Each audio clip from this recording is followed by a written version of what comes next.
question is that the motion be agreed to. The Leader of the Opposition. It's always good to follow the former Minister of Education quoting Dr. Seuss. Probably her bedtime reading was green eggs and ham. And there's a reason why she's now the police minister and not the education minister. She failed her own national standard, and that's why she's there, Mr. Speaker. Mr. Speaker, this week has seen an enormous train wreck of a government that purports to have brought us strong government and stable government. These are some of the ideas it's come up with in the last few months. The mining of our national parks, an utter failure.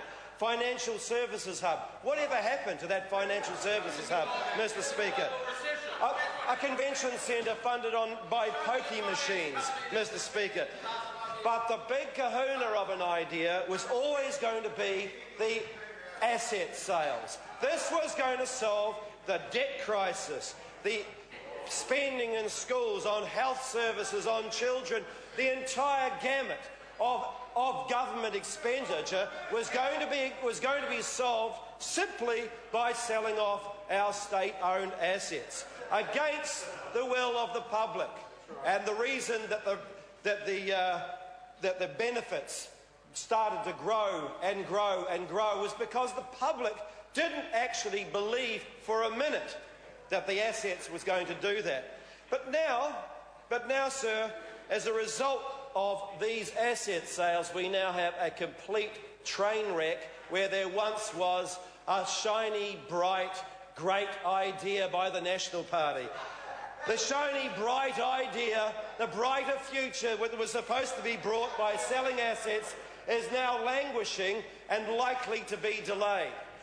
The Prime Minister has said that there was a possibility of it being delayed, and then the next day came out and said, well, actually, the delay is about as likely as a meteorite hitting the Earth. What's true? Well, it is true, because one day he says something, and the next day he says something else. But I can tell you one thing, that the thing that's coming down faster than a meteorite is the share price of these assets. Because I can tell you right now, Mr. Speaker, that not many people are lining up to buy these shares when they believe that they are going to actually fall in value.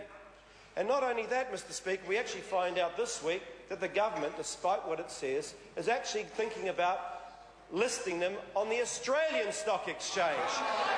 This goes right against all the promises that the shares are going to be held by New Zealanders. New Zealanders are going to hold these, Mr. Speaker. What's going to happen, Mr. Speaker, is not that mums and dads are going to buy these shares. No. What's going to happen is that the mums and dads are going to have to put their hands in their pockets to pay for the compensation that the train wreck is going to bring about. It's the people who are not going to buy shares, Mr. Speaker, who are actually going to have to fund the compensation and all the damages that are going to result from this flawed policy, this ridiculous policy of selling off our state-owned assets. So here we have it, Mr. Speaker, a kahuna of an idea that's just flopped into a train wreck. We have the Maori Party threatening to walk away and destabilise the government. We have the ACT leader who's may have to face charges brought about by the police. And this government says it's going to bring strong and stable government. A big idea that's flopped, its budget in tatters, complete instability from its coalition partners, Mr. Speaker, and this is what it says is going to be strong and stable government. Well, I can tell you, Mr. Speaker, 6 months out from the election, 6 months out from the election, and this government is in tatters, in absolute tatters, and I cannot see how it's going to recover from this, Mr. Speaker. This is a shambles. Thank you.